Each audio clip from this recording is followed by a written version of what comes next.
पानी आया है के अंदर अल्लाह ताला ने आसमान से बरसाया है 30 मिलियन एकड़ फुट पानी। और ये हिसाब लगा लेना, सिंध की जो धरती है उसकी एरिया निकाल लें और उसमें 1100 मिलीमीटर अगर बारिश पूरी धरती पे पड़े तो कितना पानी होगा, और इसमें फिर ऐड करते हैं जो बलूचिस्तान से पानी आ रहा है। दरिया सिंध को दो हिस्सों में तकसीम करता है, एक वेस्टर्न साइड या राइट बैंक जिसे हम कहते हैं, एक ईस्टर्न साइड या लेफ्ट बैंक जिसे हम कहते हैं। दोनों तरफ पानी है। आपको सैटेलाइट इमेजेस आपने देखी होंगी, आज मैं दिखा के आपको दोबारा वो देखा नहीं जाता, लेकिन अगर एक अंदाज़ा लगाएं तो राइट बैंक के अंदर इस वक्त जो पानी है, इसलिए चाहिए 30 मिलियन एकड़ फुट पानी बरसा, कुछ परकुलेट करके ज़मीन के अंदर चला गया, कुछ वेपरेट भी हो गया, कुछ समंदर में जा चुका है, कुछ दरियाओं में जा चुका है। इस वक्त जो एक मेरा एक अंदाज़ा है, और इस पर मैंने कहा है कि और ज़्यादा टेक्निकल काम भी कर रहे हैं, सिर्फ राइट बैंक पे यानी कश्मीर से लेके जो कश्मीर ज़िला, शिकारपुर ज़िला, आपका जैकबाद ज़िला, कंबर शहदाद कोट, लाड़कानो, दादू और फिर जामशोरो तक, सेवन शरीफ जो तहसील है उस तक इस वक्त 7 से 8 मिलियन एकड़ फुट पानी है। और इसमें सिर्फ मंशर की अपनी जब 123 लेवल होती है ना, तो उसमें 1.2 मिलियन एकड़ फुट पानी होता है। ये तो हमारे पास कैलिब्रेटेड है, हर मंशर की लेवल पे हमारे पास होता है कितना पानी मंशर के अंदर है। और फिर मंशर की जब वो ब्रीचेस कट्स डाले थे और उसके बाद 7 तहसील की शुरू में 5 यूनियन काउंसिल्स और फिर 2 और डूबी, इसको अगर ऐड करें तो इस एरिया में सिर्फ 2 मिलियन एकड़ फुट पानी है।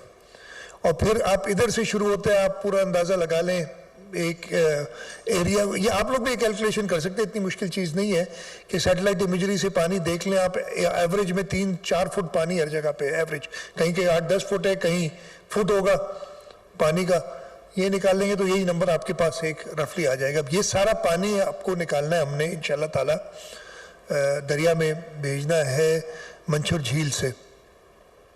इसी तरीके से लेफ्ट बैंक का ज़्यादा एरिया है राइट बैंक से भी जो पानी के अंदर है, डेप्थ थोड़ी कम है लेकिन कम से कम इतना ही पानी लेफ्ट बैंक में है।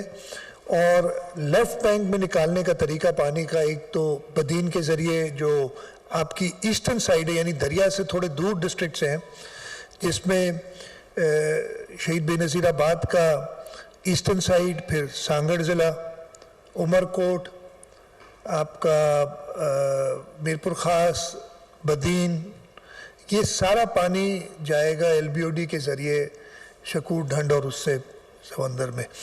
जो दरिया के करीब डिस्ट्रिक्ट्स हैं उनका वो निकाल नहीं है, उनको निकालने के लिए हमें जैसे पानी की लेवल फेवरेबल आती जा रही हैं, हमें वो दरिया के अंदर पानी थ्रू एस्केप्स छोड़ना पड़ेगा और वो पंप आउट करना पड़ेगा, इसलिए फ्लैट एरिया है, नेचुरल ग्रेडियंट नहीं बनता है। पानी निकलेगा कितनी देर में, मैं आपको सिर्फ ये बताऊं, अंदाज़ा दूं, मैंने बताया ना ये राइट बैंक पे मैंने कहा 7-8 मिलियन एकड़ फुट पानी इस वक्त मौजूद है। कल की तारीख में जो 7 से 4 ब्रीचेस डाले हुए हैं इंडस पे, इंडस जो LS बंद है हमारा उस पे, और उसके अलावा 3 और आउटलेट्स हैं, अड़ल हेड, अड़ल टेल और आपकी दानिस्तर की जो है, इन सब को मिला के कल की तारीख में जो एक अंदाज़ा और एक कैलिब्रेटेड, बिकॉज वो कट्स पता है कितनी वाइड हैं, कितना पानी बहता है, एक वेलोसिटी उसकी ये इरिगेशन वाले करते हैं जज, होता 1,75,000 क्यूसेक्स पानी जा रहा था। आगे चलते हुए पानी ये बढ़ रहा है, जैसे जैसे आज से 3 दिन पहले 97,000 क्यूसेक था, फिर 1.25 लाख हुआ, 1.5 लाख से थोड़ा ऊपर था परसों, और कल 1,75,000 क्यूसेक पानी जो निकला है इन कट से। इससे अगर आप अंदाज़ा लगाएं, ये पानी अभी 2 लाख तक भी जाएगा जैसे जैसे दरिया का लेवल और फेवरेबल होगा। दरिया भी बहुत सारी इधर, मैं बहुत ही एहतराम के साथ, साइंटिस्ट भी बहुत हैं, इरिगेशन एक्सपर्ट भी बहुत हैं, मतलब और इसमें किसी का कसूर नहीं है, ये वाकई ऐसी है ना। जब बात आती है आइन की तो हर एक आइनी एक्सपर्ट बन जाता है, जब बात आती है किसी और मसला होता है तो हर एक एक्सपर्ट में, इसमें भी सब और हर एक्सपर्ट की राय सर आंखों पे। बड़ी बातें हुई जी। मैं भी देख रहा था, एक चैनल है उसने बड़ी कहानी चलाई कि मोतबर जरा एक्सपर्ट्स ने बताया है कि ये डुबाया गया है और जल्दी कट डाल देते। वो भाई जब कट डाला था मंछुर में उसके बाद भी 2 दिन पानी खड़ा रहा था, दरिया में नहीं जा सका था। मतलब आप चाह रहे थे कि और डिबोए, अगर 1 दिन पहले भी कट वो आता ना तो दादू नहीं बचता। मैं ये आपको बता दूं, इसलिए कि पानी बिल्टअप हुआ है ना, वो तो कुर्बानी दी है उस एरिया के लोगों ने, जो मुझे अभी सवाल करते हैं सारे कि जी हम ही रह गए कुर्बानी देने के लिए। तो ये बड़ा कैलकुलेटेड चीज होती है, हर एक्सपर्ट के लिए नहीं है ये कर देना। पानी निकाल लेते मंछुर से बहुत पहले। वो भाई मंछुर का डेड लेवल 108 है तकरीबन, वो डेड लेवल पे थी। अब उन एक्सपर्ट्स को पता नहीं क्या पता है इस चीज का, हमल से पानी निकाल लेते, मतलब जादू है ये, पानी बाल्टियों से निकाल के फेंक देते कहीं। एक तरीका होता है निकालने का, लेकिन बहुत ही एहतराम के साथ सारे एक्सपर्ट्स के उस पे कि जो ह्यूमनली पॉसिबल था इस दौर, इस पूरे मॉनसून सीजन में। मैं आपको फिर बताऊं, आपको पहले भी बताया मैंने कि कहते थे आपको पता था इतनी बारिश होनी, हमें कहा था अबव एवरेज बारिश। और अबव एवरेज बारिश का मतलब था कि अगर 100 मिलीमीटर बारिश हमारी एवरेज होती है, ऐसे ही मैं नंबर ले रहा हूँ, 120 के करीब कहते हैं सिंध की, 100 मिलीमीटर होती है तो 20%, 30% ऊपर होगी। जितना हमें कहा था उतनी पंजाब को कहा था अबव एवरेज। पंजाब में 52% ज्यादा बारिश हुई है एवरेज से, हमारे यहाँ 800% अबव एवरेज बारिश हुई है। तो फर्क था ना एक। तो जो हमें कहा गया था और जो थी हमारी प्रेडिक्शंस, उसके तहत मंशर और हमल, और किसी ने अगर बहस करनी, ये वक्त नहीं है बहस का, बैठ के मेरे से ही कर ले थोड़ी बहुत, मैं भी जानता हूं, नहीं तो मैं जहां फेल हो जाऊंगा, जो एक्सपर्ट्स हमें गाइड करें। मैं नहीं ये फैसले कर रहा, मैंने आपको कई बार बताया है। और ये बड़ी बात है कि जी फलाना वडेरा फैसले कर रहा है, फलाना कोई इरिगेशन डिपार्टमेंट फैसला करता है हर छोटे बड़ी कट डालने का या पानी रिटेन करने का, और वो इंप्लीमेंट हुकूमत करा रही है। लेकिन ये क्वांटम जो पानी का था, ऐसा नहीं था। अगर इतनी हमारे पास अल्लाह ताला ने जो है इस्माइल डाली, उसके साथ हमें इतना पता होता कि जी किस तरीके से कहाँ ले जाना है। गलतियां भी हुई होंगी इसमें, ये भी मैं कह रहा हूँ, ऑब्वियसली इतनी बड़ी कैटास्ट्रोफी में प्रॉब्लम्स भी होते हैं। लेकिन ये मैं आपको क्लियर करता हूँ, और जिस दिन बैठना है मेरे साथ, किसी ने मेरे साथ बैठ जाए और बता दे कि कहाँ गलती की है, ब्रीच ना डालने में, ब्रीच डालने में, पानी को रोकने में, पानी को छोड़ने में। हाँ, मैं कहता हूँ अकुल कुल नहीं है, कहीं की छोटी बड़ी मिस्टेक्स हुई होंगी, नादानिस्ता मिस्टेक्स हुई होंगी, लेकिन कोई उंगली नहीं उठा सकता। हाँ, एक्सपर्ट बोलते हैं यार किसी को रोक तो कोई नहीं सकता, ये अभी टेलीविजन चैनल्स भी आपके हैं, तो सोशल मीडिया भी आपका है, और कोई कुछ कहेगा उसको सलाम ही कर सकते। अभी बड़े बड़े लोग कहते हैं बातें, तो ये क्लियर कर दूं, तो ये पानी, पहले मैं इरिगेशन या पानी के बारे में बताना चाहता, क्वांटम पानी का ये है, निकालने का तरीका ये है जिस पे काम हो रहा है। अल्लाह ताला का शुक्र है कि राइट बैंक पे हमारी रिडक्शन हर जगह पे आई है। जो ये सारा पानी भान सईदाबाद का जो रिंग बंद दिया था, वो तकरीबन 1 फुट नीचे उधर पानी गया है। परसों मैं खुद भी उस तरफ गया था, तब भी पानी उतरा हुआ था। लेवल्स पता चल जाते हैं जहाँ है उससे, और उससे मज़ीद कम हो रहा है। दादू दरिया भी ज़्यादा फेवरेबल हो रहा है। दादू मोरो पुल पे कल और यानी कल सुबह 6 बजे और आज सुबह 6 बजे में 0.9 तकरीबन 1 फुट का फ़र्क आया है, 9 डेसिमल 1 फुट का फ़र्क तकरीबन आया है। तो ये हमें फ़ायदे में जाती हैं चीज़ें, इसलिए कि फिर ये पानी ड्रेन आउट हो सकता है। अगर ये दरिया का पानी ऊपर ही रहता तो हमें और मुश्किल होती। और हमने उसमें सखर बराज के भी कुछ कनाल्स को कंट्रोल तरीके से खोला है ताकि दरिया को हम फेवरेबल कर सके, जो हम कर सकते हैं। गुड्डू बराज के कनाल्स को भी खोला है हमने कुछ, कि पानी एक तो जो राइस का थोड़ा बहुत फसल बच गया, उसको भी हमने पानी देना है, पैडी का सारिन जो फसल आया है उसके लिए, तो वो भी हम खोल रहे हैं ताकि हम ये फेवरेबल कर सके ईच एंड एवरी डिसीजन। अब हर एक आदमी डिफर तो कर सकता है ना, मैं नहीं चाहूंगा मेरा गांव डूबे या मेरा घर डूबे, तो मैं तो अपनी एक्सपर्टीज दिखाऊंगा अपनी उस जगह पे बैठा हुआ, लेकिन आप मेरे लिए कम से कम ये नहीं कह सकते और किसी के लिए नहीं कह सकते। पूरे सूबे में हर बहस मुबाहिसा होता है, इधर मैं रोजाना मीटिंग्स भी कर रहा हूं, उसके अलावा भी फोन पे ये जूम के जरिए हमारी मीटिंग्स इस पे होती रहती हैं। कोई ये नहीं कह सकता, और अगर कोई कहता है वो अच्छा मुंह किसी का बंद करने का तो हमारे पास तरीका नहीं है, आप लोग बोले, लेकिन कोई वेरीफाई कर दे कि इधर गलती हुई है, और अगेन नादानिस्ता गलती हुई है, नादानिस्ता गलती मैं नहीं कहता, मैं फिर कहता हूँ अकले कुल नहीं है, वो उंगली सिंध हुकूमत पे नहीं उठा सकता। हाँ, आपने अपने घर बैठ के जो करना है और सोशल मीडिया पे चलाना है वो चलाते रहे। कैटेगोरिकली कह रहा हूँ, वो जो भी एक्सपर्ट्स हैं सारों को, जो बड़ी बड़ी बातें हुई, मैं पुराने एक्सपर्ट्स को नहीं बुलाया, ये वो, उन सारे एक्सपर्ट्स को भी मैं जानता हूँ। किसी एक्सपर्ट ने तो नहीं कहा आके जो पुराने थे कि जी ये गलती की है सिंध हुकूमत ने। हाँ, एक्सपर्ट्स के माउथपीस और बने हुए लोग, उनको अलिफ पे भी नहीं पता, उनकी काबिलियत पे किसी वो नहीं, लेकिन माजरत के साथ उनको नहीं पता कि इश्यूज ग्राउंड पे क्या होते हैं। मुझे 2010 का फ्लड भी याद है, खैर वो मैं बहुत ज़्यादा डिटेल में चला जाऊंगा अगर बताऊंगा। आपका कोई सवाल होगा इस मामले में, मैं बिल्कुल हाजिर हूँ जवाब देने के लिए। अगेन मैं रिपीट करता हूँ, नादानिस्ता गलती हो सकती है, वो भी मुझे नहीं पता अगर पॉइंट आउट हुई है, लेकिन दानिस्ता तौर पे सिंध हुकूमत ने 2022 के फ्लड्स में हर डिसीजन, इरिगेशन डिपार्टमेंट, उसमें हमने आर्मी कोर ऑफ इंजीनियर्स को भी साथ रखा है, उनसे भी मशवरा करते हैं, उसके बाद ली है। और उस डिसीजन जब एक बार फैसला हो जाता है उसमें घंटों लग सकते हैं, दिन नहीं लगते। हाँ, ये नहीं कहता कि अभी डिसीजन हुई और 1 मिनट बाद उस पर इम्प्लीमेंटेशन, इसलिए एक तरीकाकार होता है वो इम्प्लीमेंट करने में भी टाइम, लेकिन घंटों लग सकते हैं, दिन नहीं लगा, कभी भी एक पूरा दिन भी नहीं लगा कोई डिसीजन इम्प्लीमेंट करने में। तो ये पहली चीज़ मैं आपको बताना चाह रहा था, और ये भी खुशखबरी इस बुरे वक्त में इस अलमी में कि हाँ, पानी के लेवल्स डाउन हो रहे हैं। अल्लाह ताला से दरख्वास्त ये दुआ यही है कि और मज़ीद बरसात ना हो। लेफ़्ट बैंक पे जो बरसात हुई है कुछ 2-3 दिन में, उसका भी इफेक्ट हमने देखा है। LBOD पे प्रॉब्लम आ गया था दोबारा, लेकिन फिर वो लेवल्स आज हमने सुबह जो मीटिंग की थी वो रिड्यूस हुए। तो ये पानी की सिलसिले की बात है।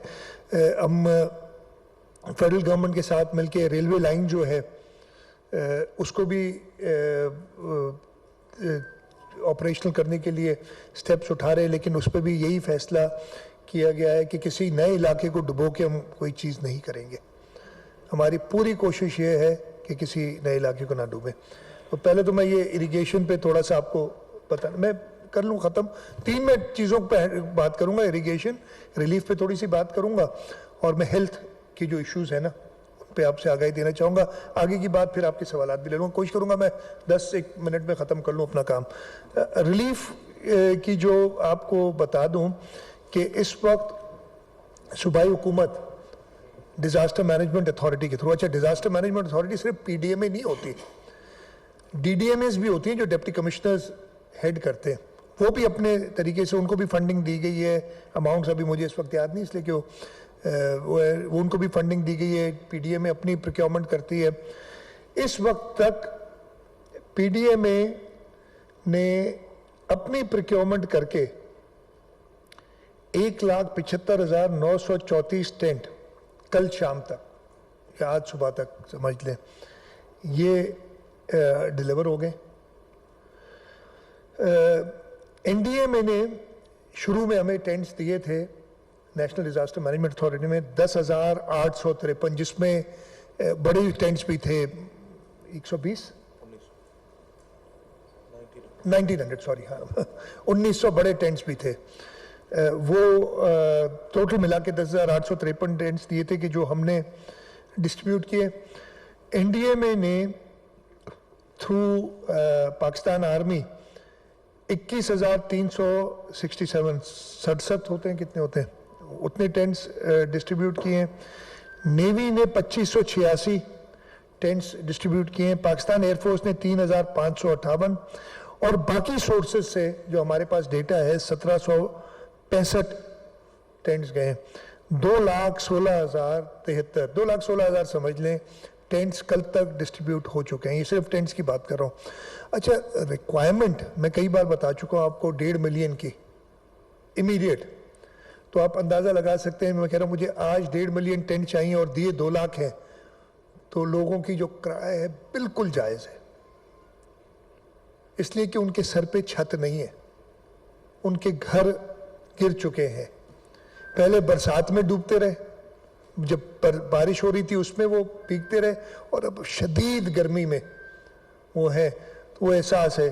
खैर, फिर इसके साथ साथ हमने तरपाल, इसलिए वो भी काम आ जाती हैं।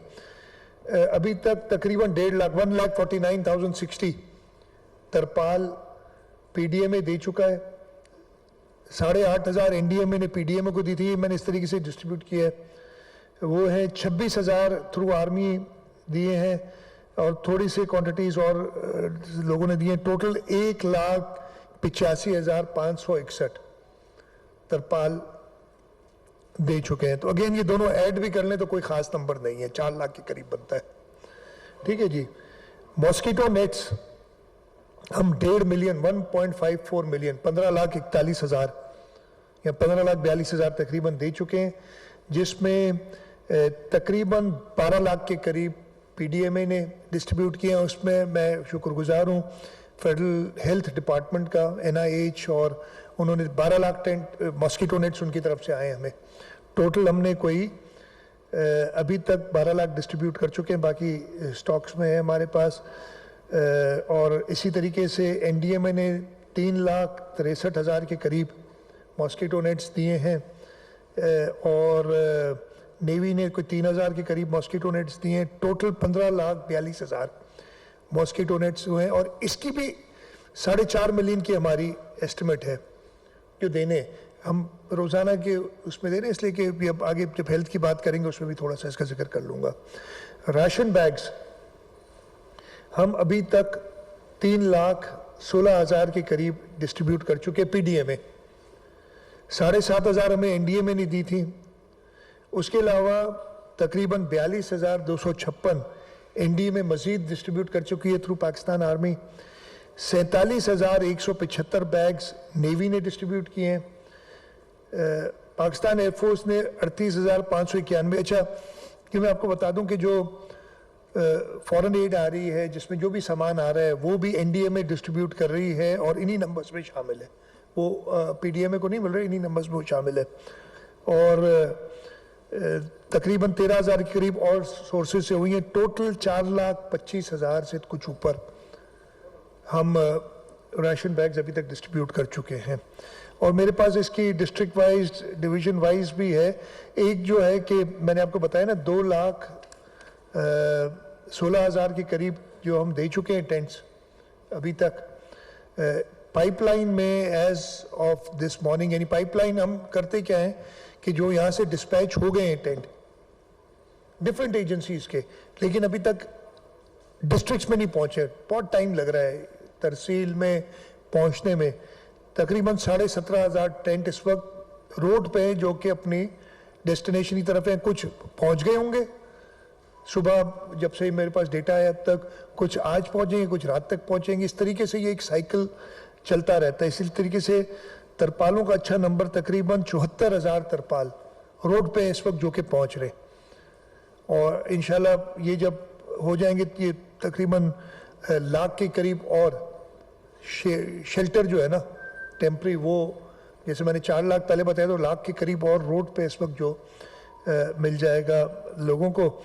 और मॉस्किटो नेट्स जो हैं वो भी 78,000 इस वक्त, जो एक पाइपलाइन हम कहते हैं, जो कि पीडीएमए और बाकी जो एनडीएमए इन सब की तरफ से निकल चुके हैं अपने स्टोर से, इस वक्त रोड पे हैं। यानी ये आज कल रात की डेटा है, कुछ पहुंच गए होंगे कल रात में, सुबह में, ये ऐसे चलता रहता है। तो ये डिस्ट्रिक्ट्स और इन सब की डिटेल भी है। मैं आपको ज़्यादा ये नंबर्स के साथ बोर नहीं करूँगा कि किस डिस्ट्रिक्ट में कितने पहुँचे हैं, लेकिन ये एक ओवरव्यू दे देता हूँ। तीसरी चीज़ मैं आपको हेल्थ के बारे में बताना चाहता हूँ। मैं काफ़ी as the chief executive of the province, PDMA को भी मैंने काफ़ी नाराज़गी का इजहार किया है कई मौक़ों पे कि जी आप अपनी प्रोक्योरमेंट बेहतर करें। प्रॉब्लम्स आती हैं, अफसरान जो हैं वो डरते हैं। तो मैंने तो पिछली कैबिनेट में हमने एडवांस में उन्हें कहा प्रोक्योरमेंट जो करनी है हमारे कंधे पे डालो। आपको वो पेपरा की एग्जाम्शन चाहिए, ब्लैंकेट एग्जाम्शन दी हुई है। आज हमारी सुबह मीटिंग हुई थी, हमने कहा था वो एनडीएमए के एक्ट में एक्चुअली पेपरा की जरूरत नहीं है, वो फिर ज्यादा लीगैलिटीज में चले जाऊंगा। एनडीएमए के एक्ट की सेक्शन 32 में इतना पावर है, और मैंने ये डीजी पीडीएमए को इस कमरे में बैठ के कहा कि तुम्हारे पास इतना पावर है, तुम चीफ मिनिस्टर को बुला के कहोगे ये बैठो, नाम लिखो और लिखो ये टेंट बांधो तुम, बट इस्तेमाल करने का किसी को।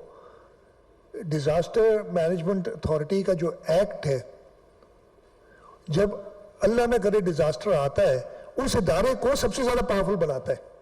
लेकिन हमारे इदारे इतने कमजोर हो जाते हैं ऐसे मौकों पे कि वो हर वक्त चीफ मिनिस्टर की तरफ देख रहे हैं, मिनिस्टरों की तरफ देख रहे हैं कि जी हमें बताओ क्या करना है। मैं बहुत डांटा है इन चीजों पे, और वो कंटिन्यूस डांट जो है वो चल रही है। वो आप लोगों के सामने नहीं करता, नहीं तो खामखा डिमोरलाइज हो जाते हैं लोग, इसलिए फिर वो आप कहानी एक और बना देते हैं। आप लोग भी तो दोस्त हैं ना मेरे सारे, और बड़ा अच्छा मतलब आपके लिए खबर ये कि बरहमी का इजहार किया, तो ये बड़ी सबसे बड़ी खबर है। यह सबसे बड़ी खबर ये होनी चाहिए कि पहुंचा कुछ कहीं। खैर ये आप लोग बादशाह हो सारे, अच्छा मदद भी करते हो कई जगहों पे, कई जगहों पे हिंड्रेंसेस भी क्रिएट करते हो। बड़े फिर आपसे पुरानी सबसे दोस्ती बताता हूँ। तो ये बरहमी का इजहार किया गया है पीडीएमए को इस तरीके से। हेल्थ डिपार्टमेंट आज हमने एक तो मैंने फैसले किए हैं, एक मैंने सक्खर में बिठाया है, सेक्रेटरी को मैंने कहा हैदराबाद बैठोगे तुम जाके, और वहाँ से निकलोगे नहीं अब। He is on his way, will be in Hyderabad. हमारे पार्लियामेंट्री सेक्रेटरी हैं कासिम सुमरो, उनको मैंने कहा जाके सक्खर बैठो और उसे लोगे नहीं अब। जो अपर डिस्ट्रिक्ट हैं आपके वो उधर देखो, हैदराबाद से सेक्रेटरी देखे, मिनिस्टर साहबा इधर ऑब्वियसली बिकॉज जो सप्लाईज आ रही हैं, जो चीज़ें करनी है वो इधर देख लें। लेकिन फील्ड में जाओ, जो कि थोड़ी सी हमें आई है शिकायत, थोड़ी की काफ़ी शिकायत आई है जगहों से। मैं जो शॉर्ट कमिंग्स हैं आपके सामने, इतने बड़े डिजास्टर में ये समझना कि हर चीज़ एक वेल ऑयल्ड मशीन की तरह करूँगा कि इसको इतना कोई बड़ा इशू ना समझ लें कि जो होता है। तो ये मोटी मोटी चीज़ें थी। रोज़ाना के बेसिस पे मैंने यही कहा हुआ है कि आप लोगों को इन्फॉर्म किया जाए। इन्हीं 3 हेड्स में लाइफ स्टॉक का एक हेड रह गया आज मेरे से, वो मैं आपको अगली दफ़े शेयर करूँगा, उसकी भी डेटा है, लेकिन मैं आज वो प्रॉपर तरीके से इस वक्त नहीं, तो मैं ख़त्म कर लूँ, वो आपको बता दूंगा। रोज़ाना इसी तरीके से आपको पानी की सिचुएशन शेयर की जाए, कहाँ कहाँ रिसीड हो रहा है, कितना पानी सिस्टम से अब निकल रहा है, और अगला सवाल आपका ये होगा दिन कितने लगेंगे निकलने में। तो अगेन मैं आपको एक एस्टिमेट अगर सवाल करेंगे तो बता दूंगा। मैं ये हिसाब लगा लेना, 1,75,000 क्यूसिक अगर पानी जाता है तो एक दिन में 0.25 मिलियन एकड़ फीट पानी जाएगा। मैं राइट बैंक की बात कर रहा हूँ, जो समंदर में ऐसे ये दरिया में जाएगा। अगर ये कंटिन्यू रहा, ये कुछ दिन और बढ़ेगा, फिर कम होना शुरू होगा, घटना शुरू होगा। तो अगर एवरेज पे 1.5 लाख क्यूसिक दें और 8 लाख 0.2 MAF पानी अगर एवरेज पे निकाले रोजाना, तो 1 MAF निकालने में 5 दिन लगेंगे, 8 MAF निकालने में 40 दिन लगेंगे। लेकिन ये तो जो ग्रेविटी से पहले जाएगा, फिर पंपिंग और उसमें फिर डिले होगी। ये तो ये एक नंबर्स हैं जो आप एस्टिमेट कर सकते हैं। इस तरह से लेफ्ट बैंक का भी एक एस्टिमेट किया जा सकता है। तो इरिगेशन का, रिलीफ का, और तीसरा मेडिकल इश्यूज और लाइफ स्टॉक, ये 4 चीज़ों पे आपको रोज़ाना इंशाल्लाह ताला कोशिश होगी कि या मैं ब्रीफिंग दूंगा या मिनिस्टर इंफॉर्मेशन ब्रीफिंग देंगे। कहीं अगर दोनों, इसलिए कि सैलाब के टाइम में ट्रैवलिंग बहुत होती है, बाहर होते हैं, नहीं दे सके तो कोई एक उस दिन बयान टाइप के इन 4 चीज़ों का हम आपको ज़रूर देंगे, तो आपको आगाही और आपके ज़रिए हम सूबे के लोगों को बता सके।